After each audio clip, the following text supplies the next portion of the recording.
Well, it's personal between me and you, and I'm going to do you some serious harm, you big stiff idiot. The Untouchable True School Sports Empire proudly presents something the boxing game's been missing. Hey, what's going on? It's your boy BT, and I came here to talk some boxing with the thousands of True School Sports subscribers. Now, I've been getting a lot of shout out to one of my subscribers, my man Ghost. He's the reason why I'm making this video, so big shout out to him.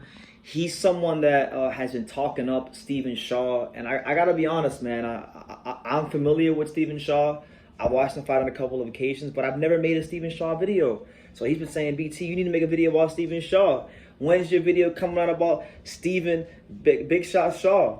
And you know what? I figured this would be the video because this is a guy that I feel like when you really look at his career in its totality, this is a guy that has the attributes to have already cracked the top 25 or top 15, potentially maybe even the top 10 at heavyweight, but due to, you know, some things that were out of his control, fights, Lou DiBella type stuff, he just hasn't been able, he has had the luck of the draw of progressing his career in the pace he probably would have liked.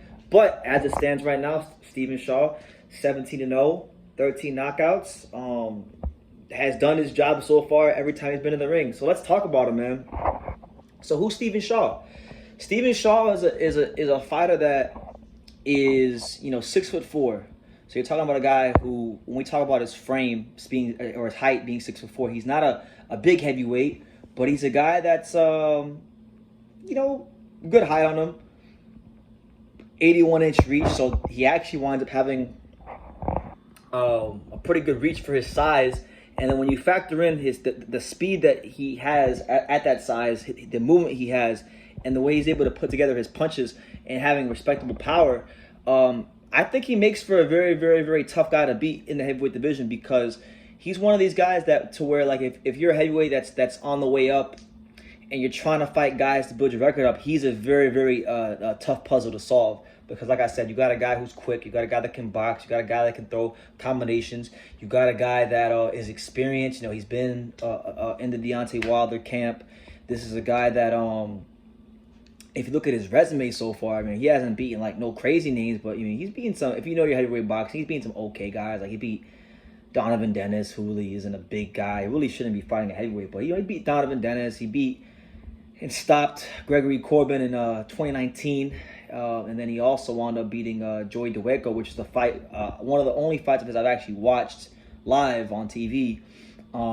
He stopped him in 8 rounds, which I wasn't really impressed with that fight. But then I took a look at his next fight against Bernardo Marquez, who was 14-4-1 coming in, and he looked like he was in much better shape, and he fought like he was in much better shape. We saw a guy that could pick people off with the jab consistently, and he's just a really good heavyweight. Like I really think this is a guy that, when you look at the heavyweight division, he's already in a top 40 heavyweight right now.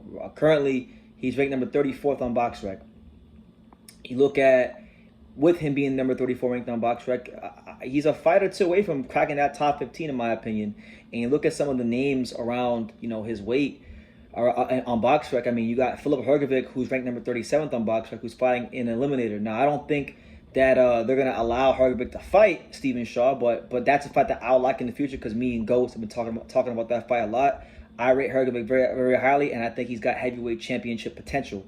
And he says otherwise. He thinks Stephan Shaw's going to beat him. So that'd be a really good fight, because the thing is, whether you're Hrgovic or Arslanbek Makhmudov or Ivan Ditchko or anybody, I think Stephan Shaw has the craft, he has the pedigree, he has the know-how in that ring to really give some of these guys trouble. And you look at a guy like, a guy that I call the last American heavyweight hope, Jared Anderson. That's another fight I would like. Jared Big Baby Anderson is going to have to take a step up at some point. And I really feel like a guy like Stephan Shaw would be a great step up at some point, because that's a fight that if Jared Anderson ain't careful, if he's not on his P's and Q's, Stephan Shaw is very, very is very capable of popping the hype train and popping the balloon before it even gets going. So I'm just saying, whether it's Jared Anderson or Hrgovic or Ivan Ditchko or Mike Balgoon or who else we got heavyweight? We got Jarrell Miller or Gerald Washington or even F.A. Agjagba, I think he's ready for that step up. I think it should be a calculated step up. I would like to see him in there with like an Ajit Kabayel, a Huey Fury, someone like that. Charles Barton, who was former champion, someone like that. And then if he can win a fight like that, the fight I would like to see for Stephan Shaw would be like him versus a Martin Bakole, because Bakole's been picking up a lot of good wins. He's been proving himself a lot since the loss to Michael Hunter, and he gets picked up a good win against Tony Yoka. I think Bakole's the kind of guy who's already highly touted and highly ranked, highly ranked top 15 caliber guy, top 10 caliber guy. That I would actually pick Stephan Shaw to beat Martin Bakole in a very competitive fight, but I just think he needs a little bit more seasoning and experience before he gets that fight. So he's been a guy that's flown under the radar. He's been a guy that really hasn't had the luxury of being exposed to the world on a consistent basis, but I watch a lot of heavyweight boxing, and I know a good heavyweight when I see one. I feel like right now Stephan Shaw's career is in the same place that Michael Hunter's career was like in 2017. And I'm quoting my man Lukey from ITR because I watched his video and I agree with him. I'm kind of parodying what he's saying about the Michael Hunter thing. Michael Hunter had promise 1.2, but then contentment set in and he just lost his hunger to be great. But I just feel like Stephan Shaw is in a great place, and he's someone that people, myself included, as Ghost has told me, should be paying attention more to, because yes, he's not ranked in the top 15 right now, but when you look at him, when you're looking at guys who are not top 15 ranked in any of the organizations, and you're looking at guys outside of that who could potentially make some noise and make some waves and maybe upset one of the hyped up young upcoming names in the division, this is a guy that I think has those tools. But it's all about for him getting the right fights to continue to get the experience.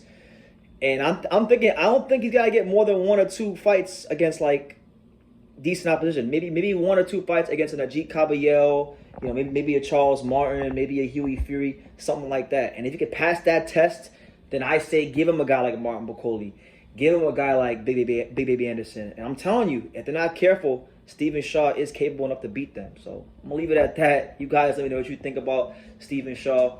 What do you guys think his ceiling is in the heavyweight division? I think he's a guy that could really be a formidable heavyweight, a formidable top 10, top 15 credible heavyweight that could potentially be in main event fights. He just needs to get the right experience to build himself up. So yeah, let me know what you guys think in the comments down below. Make sure you guys take the time to subscribe, because we're on the road to 50,000 subscribers, and with your guys' help, we'll get there quickly and swiftly. And like I say in every single one of these videos, you can love me or you can hate me, but I'm just a kid from Daniel. So until next time, take care, guys. Thank you for watching another video on True School Sports, the home of boxing. If you made it this far, do me a favor and do yourself a damn favor. Hit that subscribe button and surely you will not be disappointed. True School Sports bringing you the latest and greatest, the untouchable, boxing content, interviews, news videos, breakdowns, live fight reaction extravaganza. We've got a great community of people here, boxing fans all over the world, from America to the UK to Australia and on and on and on. So join the empire today. Hit that subscribe button. Take care and God.